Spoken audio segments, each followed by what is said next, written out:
সাবেক প্রধানমন্ত্রী শেখ হাসিনার বোনের মেয়ে ও যুক্তরাজ্যের সাবেক সিটি মিনিস্টার টিউলিপ সিদ্দিকের ব্যাপারে তথ্য নিতে বাংলাদেশে এসেছিলেন দেশটির জাতীয় অপরাধ সংস্থার কর্মকর্তারা। তারা বাংলাদেশের দুর্নীতি বিরোধী তদন্তকারীদের সঙ্গে গোপন বৈঠক করেছেন। শনিবার এই তথ্য জানায় সংবাদ মাধ্যম দ্য মেইল অন সানডে।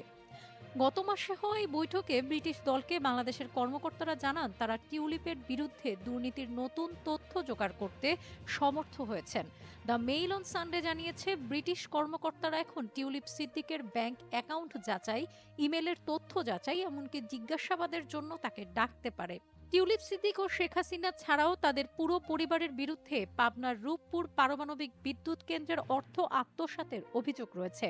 ২০১৩ সালে রাশিয়ার প্রেসিডেন্ট ভ্লাদিমির পুতিনের সঙ্গে শেখ হাসিনা এই চুক্তি স্বাক্ষর করেন। তখন সেখানে উপস্থিত ছিলেন টিউলিপ সিদ্দিকও। বলা হচ্ছে টিউলিপ এতে মধ্যস্থতা করে অর্থ আত্মসাৎ করেছেন। বাংলাদেশের একটি সূত্র সংবাদ মাধ্যমটিকে জানিয়েছে ব্রিটিশ দলটি ব্রিটেনে বাংলাদেশি কর্মকর্তাদের দ্বারা টিউলিপ সিদ্দিকের বিরুদ্ধে অভ্যন্তরীণ চুক্তির মাধ্যমে তদন্ত করার প্রস্তাব দিয়েছেন। এছাড়া তারা টিউলিপের বিরুদ্ধে হয়তো তদন্ত করতে পারে। টিউলিপ সিদ্দিকের বিরুদ্ধে যেসব অভিযোগ উঠেছে সেগুলো যদি প্রমাণিত হয় তাহলে তার ১০ বছর বা তারও বেশি সময়ের জেল হতে পারে। বাংলাদেশি এক কর্মকর্তা নাম প্রকাশ না করার শর্তে জানিয়েছেন যুক্তরাজ্যের এনসিএ এর কর্মকর্তারাই এই গোপন বৈঠকটি আয়োজনের প্রস্তাব দেয়। এরপর ঢাকাস্থ ব্রিটিশ হাইকমিশন এটি আয়োজন করে। এর আগেও এনসিএ এর কর্মকর্তারা বাংলাদেশে এসেছিলেন, সেটি গত বছরের অক্টোবরে। সেবার তারা কথা দিয়ে গিয়েছিলেন বাংলাদেশ থেকে যেসব অর্থ পাচার করা হয়েছে সেগুলো ফেরত দিতে তারা সহায়তা করবেন।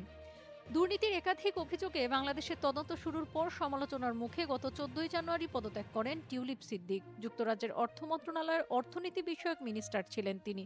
সিটি মিনিস্টার হিসেবে পরিচিত এই পদের থেকে টিউলিপ সিদ্দিক যুক্তরাজ্যের আর্থিক খাতে দুর্নীতি দমনের দায়িত্বে ছিলেন। পদত্যাগপত্রে টিউলিপ উল্লেখ করেন তিনি ভুল কিছুই করেননি।